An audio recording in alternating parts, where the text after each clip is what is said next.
तो मोरारजी देसाई साहब ने सर्वाधिक बार पेश किया है। और अगर पहली बार महिला की बात करूं आपसे, तो पहली बार महिला जो है इंदिरा गांधी जी थी आपके। और पहली पूर्णकालिक वित्त मंत्री की बात करूं आपसे, तो वो निर्मला सीतारमन जी, आपको ध्यान रखना है, ठीक है। और अगर बजट की अब सबसे लंबी अवधि की बात की जाए, तो निर्मला जी ने पेश किया था 2020 के अंदर, सबसे लंबा बजट जो है वो पेश किया गया था ना। बजट 25-26 जो है, अगर इसकी बात की जाए आपसे, तो वित्त मंत्री निर्मला सीतारमन जी 8वीं बार बजट जो है वो पेश करती है इस बार आपके। और ध्यान रखना है, जो आपके मोरारजी देसाई साहब, उन्होंने आपके 10 बार बजट पेश किया था, ठीक है। और ये 1 फरवरी की तारीख को निर्मला सीतारमन जी के द्वारा पेश किया गया ना। अगर इसकी बात दोस्तों की जाए, तो यहाँ पर जो विकसित भारत है आपके, उसका मतलब क्या है, तो उसका मतलब है गरीबी से मुक्ति करना, और 100% स्कूली शिक्षा प्रदान करना, बेहतरीन सस्ती और सर्वसुलभ स्वास्थ्य सुविधाएं उपलब्ध करवाना, 100% कुशल कामगार जो है इनके लिए काम करना, आर्थिक गतिविधि में 70% महिलाओं की भागीदारी बनाना, और food basket of the world Bharat को बनाना, ठीक है। मतलब कि गरीबी से मुक्ति पहला, सेकंड आपके क्वालिटी एजुकेशन, थर्ड जो है वो आपके हेल्थ सर्विसेज, फोर्थ आपका स्किल्ड लेबर, पांचवा है महिलाओं की भागीदारी बढ़ाना, और छठा है food basket of the world. ये विकसित भारत के अंदर आएगा, आपको ध्यान रखना है। ये 6 पॉइंट एग्जाम में आपसे पूछ सकता है। इसके बाद बात करूं दोस्तों आपसे यहाँ पर, तो जो बजट 25-26 है उसकी यात्रा के 4 इंजन है। एक उसका ईंधन है, और एक उसका क्या है, मार्गदर्शन है, और एक उसका गंतव्य है, ठीक है। हमें कहां तक पहुंचना है, हमें पहुंचना है विकसित भारत तक। कहां तक पहुंचना है हमको, विकसित भारत तक हमको पहुंचना है, ठीक है। अगला पॉइंट पूछूं आपसे, इसको पहुंचाने के लिए हमको मोटिवेट कौन करेगा, क्षमा ऋषिका जो है वो हमारा मार्गदर्शक होने वाली है, ठीक है। अगर बात करूं आपसे ईंधन क्या होगा, तो ईंधन हमारा होगा सुधार, क्या होगा, रिफॉर्म। किसमें रिफॉर्म करना, 4 इंजन में रिफॉर्म करना। ये 4 इंजन कौन कौन से होंगे, तो ध्यान रखिएगा, किसी एक इंजन होगा। इसके अलावा दोस्तों एमएसएमई जो इंजन होने वाला है, इसके अलावा निवेश एक इंजन होने वाला है, और इसके अलावा निर्यात। तो 4 इंजन होने वाले कौन कौन से, ये महत्वपूर्ण सवाल है। 4 इंजन कौन कौन से होंगे, एग्रीकल्चर, एमएसएमई, निवेश, इन्वेस्टमेंट और निर्यात, ये 4 इंजन होंगे, ठीक है। और ईंधन क्या होगा, सुधार जो है वो ईंधन होगा, ठीक है।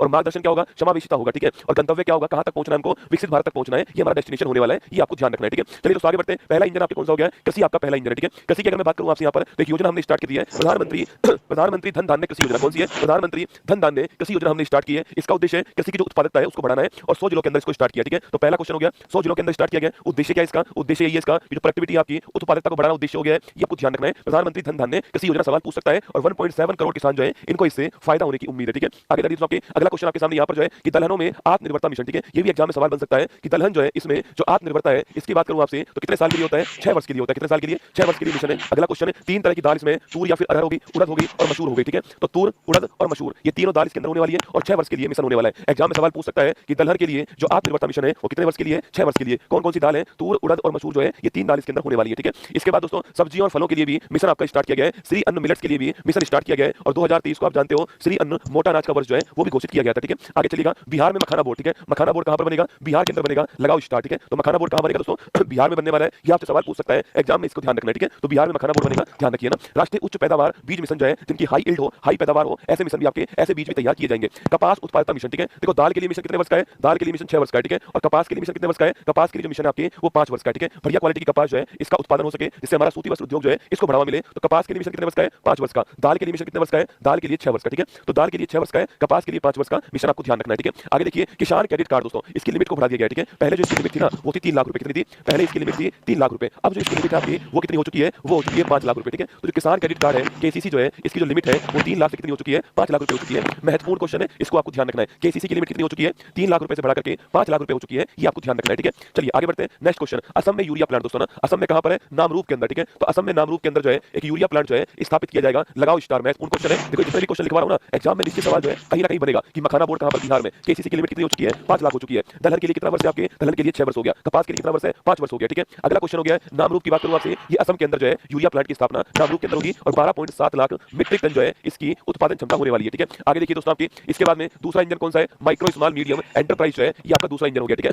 इसमें सबसे महत्वपूर्ण क्वेश्चन क्या है कि जो एमएसएमई है इसकी जो परिभाषा है ना उसको चेंज कर दिया, ठीक है। माइक्रो स्मॉल मीडियम जो एंटरप्राइज है इसकी जो परिभाषा है उसको चेंज कर दिया, ठीक है। परिभाषा के 2 आधार है, एक तो आधार है निवेश और एक आधार है आपके टर्नओवर, ठीक है। ये 2 आधार पर परिभाषा जो है वो बताई गई है, एक तो निवेश के आधार पे और एक जो टर्नओवर है उसके आधार पे। माइक्रो स्मॉल मीडियम की बात करूं आपसे तो लिखिएगा 2.5 करोड़ तक का निवेश माइक्रो कहलाएगा, 25 करोड़ तक का निवेश स्मॉल कहलाएगा, और अगर 125 करोड़ पूछूं आपसे ये निवेश जो है क्या कहलाएगा, ये मीडियम कहलाएगा, ठीक है। तो 2.5 करोड़, 25 करोड़ और 125 करोड़ ये माइक्रो, ये स्मॉल और ये मीडियम, आपको ध्यान रखना है, ठीक है। वही दोस्तों टर्नओवर की बात करूं आपसे, देखो यहां पर लिखा हुआ देखो ना, अगर निवेश की बात की जाए तो 2.5 करोड़, 25 करोड़, 125 करोड़, ठीक है। और टर्नओवर की बात की जाए 10, 100 और 500 कितना है, 10 करोड़ आपके स्मॉल माइक्रो में आएगा, 100 करोड़ आपके स्मॉल में आएगा, और 500 करोड़ जो किसमें आएगा, ये आपके आने वाला किसमें, मीडियम के अंदर। सबसे महत्वपूर्ण सवाल ध्यान सुनना कि माइक्रो स्मॉल मीडियम एंटरप्राइज की डेफिनेशन चेंज कर दी है, ठीक है। निवेश के आधार पे 2.5, 25 और 125 आपको ध्यान रखना है माइक्रो स्मॉल मीडियम में। टर्नओवर के आधार पे 10, 100, 500 ये आपको ध्यान रखना है टर्नओवर के आधार पर माइक्रो स्मॉल मीडियम के अंदर, ठीक है। चलिए दोस्तों आगे बढ़ते हैं। नेक्स्ट क्वेश्चन आपके सामने एक इसके अलावा दोस्तों आपके जो हमारे माइक्रो जो आपकी इंडस्ट्रीज है, जो हमारे सूक्ष्म उद्यम होंगे, उनके लिए 5 लाख की सीमा वाला जो है एक क्रेडिट कार्ड लॉन्च किया है। अभी तक क्रेडिट कार्ड किसके पास होता है आपके? वो किसानों के पास होता है ना, केसीसी किसको बोलते हैं, ठीक है? उनको लोन चाहिए वो लोन ले सकते हैं। अब जो माइक्रो स्मॉल जो आपके अब जो माइक्रो जो इंडस्ट्री वाले होंगे, सूक्ष्म उद्योग वाले जो होंगे आपके, उनके लिए भी 5 लाख रुपए का एक विशेष क्रेडिट कार्ड लॉन्च करा है। और ये क्रेडिट कार्ड कहां मिलेगा? ये क्रेडिट कार्ड जो है उद्यम पोर्टल पर मिलेगा। कहां मिलेगा? उद्यम पोर्टल के ऊपर मिलने वाला है, ठीक है? तो महत्वपूर्ण सवाल है, ध्यान रखना, उद्यम पोर्टल के ऊपर मिलेगा, 5 लाख की सीमा वाला होगा और सूक्ष्म उद्यमों के लिए इसको स्टार्ट किया गया, ठीक है? इसके बाद दोस्तों महत्वपूर्ण क्वेश्चन जो आपके ये राष्ट्रीय विनिर्माण मिशन किसके लिए? मैन्युफैक्चरिंग को बढ़ावा देने के लिए, मेक इन इंडिया को बढ़ावा देने के लिए, माइक्रो स्मॉल इंडस्ट्रीज को बढ़ावा देने के लिए नेशनल मैन्युफैक्चरिंग मिशन जो है स्टार्ट किया जाएगा। फुटवियर इंडस्ट्रीज के अंदर, खिलौना इंडस्ट्रीज के अंदर और खाद्य प्रसंस्करण जो है इसके लिए जो है ये स्टार्ट किया जाएगा, ठीक है? आगे देखिए दोस्तों, नेक्स्ट आपके तीसरा इंजन कौन सा? निवेश हो गया। पहला इंजन कृषि हो गया, दूसरा इंजन एमएसएमई हो गया, तीसरा इंजन निवेश हो गया और चौथा इंजन हो गया निर्यात। क्या हो गया? निर्यात, ठीक है? थर्ड जो इंजन है आपके अटल टिंकरिंग लैब। महत्वपूर्ण क्वेश्चन है, सवाल पूछूं आपसे कि अटल टिंकरिंग लैब दोस्तों आपके स्कूलों में बच्चों के अंदर साइंस के लिए, टेक्नोलॉजी के लिए, मैथमेटिक्स के लिए रुचि को बढ़ाने के लिए क्या है? अटल टिंकरिंग लैब जो है रिसर्च को बढ़ाने के लिए स्कूलों के अंदर स्टार्ट होगी और अगले 5 वर्षों में सरकारी स्कूलों में 50,000 अटल टिंकरिंग लैब जो है ये स्टार्ट होंगे ना। 5 वर्षों में 50,000 स्कूलों के अंदर, सरकारी स्कूलों के अंदर अटल टिंकरिंग लैब स्टार्ट की जाएगी, आपको ध्यान रखना है, ठीक है? इसके बाद दोस्तों अगला पॉइंट आपके सामने भारतीय भाषा पुस्तक स्कीम की बात करूं, ठीक है? तो भारतीय भाषा पुस्तक स्कीम जो है बच्चों को अपनी लैंग्वेज में, अपनी लोकल लैंग्वेज में, अपनी लोकल लैंग्वेज के अंदर बच्चों को पढ़ने की सुविधा उपलब्ध हो, इसके लिए जो बुक है उन बुकों को लोकल भारतीय लैंग्वेज के अंदर जो है ट्रांसलेट किया जाएगा और ऑनलाइन आप उसको पढ़ सकते हो, ठीक है? तो स्कूल और उच्चतर शिक्षा के लिए भारतीय भाषाओं में डिजिटल रूप से पुस्तकें प्रदान करने के लिए भारतीय भाषा पुस्तक योजना जो है इसको स्टार्ट किया गया, आपको ध्यान रखना है, ठीक है? इसके बाद दोस्तों राष्ट्रीय कौशल उत्कृष्टता केंद्र ना स्किल डेवलपमेंट की जाएगी और 5 आप क्या होंगे? 5 राष्ट्रीय कौशल उत्कृष्टता केंद्र जो है एक्सीलेंस सेंटर स्थापित होंगे। मेक फॉर इंडिया और मेक फॉर द वर्ल्ड किसके लिए होंगे? मेक फॉर इंडिया, इंडिया के लिए बनाओ और मेक फॉर द वर्ल्ड उसको फिर विश्व में एक्सपोर्ट करो, ये आपको ध्यान रखना है, ठीक है? आगे देखिए दोस्तों शिक्षा में क्या होगा आपके? शिक्षा में एआई को बढ़ावा देने के लिए एक्सीलेंस सेंटर बनेगा और 500 करोड़ रुपए जो है वो इसके लिए आपके आवंटित किए गए, ठीक है? 500 करोड़ रुपए जो है वो इसके लिए आवंटित किए गए। कैंसर पे दोस्तों इस बार खूब ध्यान दिया गया है, कैंसर की दवाएं सस्ती की गई आपके और हर जिला अस्पताल में एक डे केयर कैंसर हॉस्पिटल जो है वो स्टार्ट होगा। 3 वर्षों में आपके सभी जिला अस्पतालों के अंदर जो है कैंसर के इलाज के लिए, कैंसर की देखभाल के लिए डे केयर कैंसर सेंटर केंद्र जो है वो आपके स्थापित किया जाएगा, आपको ध्यान रखना है, ठीक है? इसके अलावा दोस्तों जल जीवन मिशन जो है आप सभी जानते हो 2019 में चालू हुआ था और 2024 में समाप्त होने वाला था। हर घर जल जो है ये इसका उद्देश्य था, लेकिन ये पूरा नहीं हो पाया। अब इसको एक्सटेंड कर दिया है 2028 तक, ठीक है? तो जल जीवन मिशन जो है इसको 2028 तक जो है एक्सटेंड कर दिया गया है, ये आपको ध्यान रखना है, ठीक है? महत्वपूर्ण क्वेश्चन है, जल जीवन मिशन को कब तक के लिए एक्सटेंड किया है? 2028 तक के लिए एक्सटेंड किया गया, ठीक है? वहीं दोस्तों समुद्रों के विकास के लिए एक सामुद्रिक विकास निधि जो है ये भी बनाई जाएगी। इसमें 49% पैसा कौन देने वाला है? गवर्नमेंट देने वाला है, ठीक है? गवर्नमेंट जो इसके अंदर सामुद्रिक विकास निधि के अंदर 49% पैसा जो है वो देगा, आपको ध्यान रखना है, ठीक है? इसके साथ दोस्तों उड़ान योजना, उड़े देश का आम नागरिक, इसके तहत जो है अगले 10 वर्षों में 120 नए गंतव्यों की खोज की जाएगी और वहां तक जो है कनेक्टिविटी आपकी स्थापित की जाएगी, ठीक है? इसके बाद दोस्तों बिहार में क्या होगा? तो बिहार में ग्रीनफील्ड एयरपोर्ट जो है इसकी स्थापना होने वाली है, ठीक है? तो बिहार में ग्रीनफील्ड आपके एयरपोर्ट की स्थापना की जाएगी और जो मिथिलांचल बिहार वाला इलाका है वहां पर पश्चिम कोसी नहर जो है इसका भी विकास किया जाएगा, ठीक है? तो बिहार के अंदर ग्रीनफील्ड एयरपोर्ट बनाया जाएगा और मिथिलांचल में पश्चिम कोसी नहर परियोजना जो है वो आपकी स्टार्ट की जाएगी, ठीक है?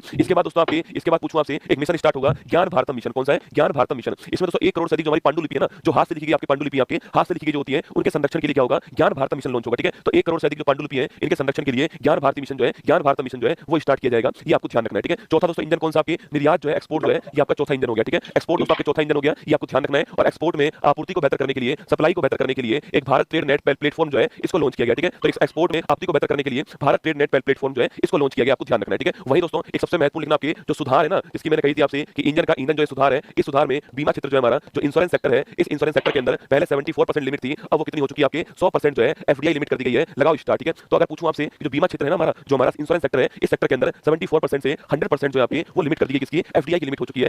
एफडीआई जो है फॉरेन डायरेक्ट इन्वेस्टमेंट जो है इसकी लिमिट हो चुकी है, ठीक है? तो आगे देखिए आपके ये वाला महत्वपूर्ण क्वेश्चन ध्यान रखना, बीमा क्षेत्र में 74% से 100% आपकी लिमिट को बढ़ा दिया गया है, ठीक है? आगे देखिए नेक्स्ट क्वेश्चन दोस्तों आपके अगर टैक्स रिफॉर्म की बात की जाए तो राजकोषीय घाटा की बात करूं आपसे, ये कितना रहने का अनुमान है? 4.8%, ठीक है? लगाओ स्टार। राजकोषीय घाटा जो है वो जीडीपी का 4.8% जो है रहने का अनुमान है। सवाल आपका एग्जाम बन सकता है दोस्तों ना कि राजकोषीय घाटा आपके, अच्छा राजकोषीय घाटा पूछूं आपसे दोस्तों आपके ये अगले वर्ष की बात कर रहा है और आपके फिर क्या है अगले जो आपके वर्ष है इसमें आपके 4.4% जो है ये भी रहने का अनुमान है, ठीक है? तो 24-25 की बात करूं आपसे, 24-25 के अंदर राजकोषीय घाटा आपके 4.8%, ठीक है? और 25-26 के अंदर जो है 4.4%। ये सवाल एग्जाम में पूछता है कि फिस्कल डेफिसिट आपके 24-25 में कितना रहेगा? 4.8% रहेगा और 25-26 में कितना रहेगा? 4.4% रहने वाला है, ये आपको ध्यान रखना है, ठीक है? वही दोस्तों अगर बात की जाए आपसे यहाँ पर जो है, अगर बात करूं आपसे यहाँ पर टैक्स की दोस्तों बात की जाए तो 36 जीवन रक्षक दवाओं पर जो टैक्स है उसको हटा लिया गया, जिसमें आपकी दुर्लभ रोग है, कैंसर है, गंभीर आपकी बीमारी है, ऐसी बीमारी शामिल है, उन पर जो टैक्स लगता था आपके इसमें आपको छूट मिलेगी, ठीक है? 36 जीवन रक्षक दवाओं के अंदर, ठीक है? इसके बाद दोस्तों आपके एक नया टैक्स क्या होगा? एक न्यू इनकम टैक्स रिजीम जो है, न्यू इनकम टैक्स बिल जो है वो पेश किया जाएगा। पहले इससे पहले 1961 का बिल था, अब नया बिल आपके आएगा और ये बिल भी पेश हो चुका है, ठीक है? अगला पॉइंट दोस्तों आपके टैक्स स्लैब जो है इसमें भारी चेंज किया गया है और टैक्स स्लैब के अंदर 12 लाख रुपए तक की जो राशि है इसको टैक्स फ्री कर दिया। कितना? 12 लाख तक की जो राशि है उसको टैक्स फ्री कर दिया है और 12 लाख से अगर आपकी ऊपर राशि होती है तो 0 से 4 लाख तक 0% टैक्स होगा, 4 से 8 लाख तक 5% टैक्स होगा, 8 से 12 लाख तक 10% टैक्स होगा, 12-16 लाख तक जो आपकी 15% टैक्स होगा, 16 से 20 आपकी 20% होगा, 20 से 24 25% होगा और उससे ऊपर आपकी 30% होने वाला है, ठीक है? तो 0 से 4 लाख 0%, 4 से 8 5%, 8 से 12 10%, 12-16 15%, 16 से 20 20%, 20 से 24 25% और 24 लाख से ऊपर कितना होगा? 30% टैक्स लगने वाला है। 12 लाख तक क्या होने वाला है? टैक्स की छूट आपकी दी गई है, ये भी आपको ध्यान रखना है कि 12 लाख से ऊपर जो है 12 लाख के ऊपर वाला मैंने आपको स्लैब दोस्तों दिखा दिया, ठीक है? अब रुपया दोस्तों कहां से आता है और रुपया कहां जाता है, ठीक है? तो रुपया दोस्तों कहां से आता है, इस आने में पहला स्थान कौन सा है? उधार जो होती है पहले स्थान है, मार्केट बोरिंग पहले स्थान है 24% स्टार लगाना। सर्वाधिक रुपया भारत में कहां से आता है? उधार से आता है। कितना आता है? 24% आता है, ठीक है? उसके बाद निगम कर से आता है, कितना आता है? 17% आपकी निगम कर से आता है। उसके बाद में सॉरी उसके बाद में आपकी आयकर से आता है, ठीक है? तो पहला स्थान उधार हो गया, दूसरा स्थान इनकम टैक्स हो गया, उधार से 24% आता है और जो इनकम टैक्स है उससे 22% आता है, ठीक है। तीसरा स्थान आपकी जीएसटी का हो गया, किसका हो गया, जीएसटी का हो गया। तो पहला स्थान पूछूं आपसे, पहला जो स्थान है, पहला स्थान जो पूछूं आपसे, पहला स्थान आपके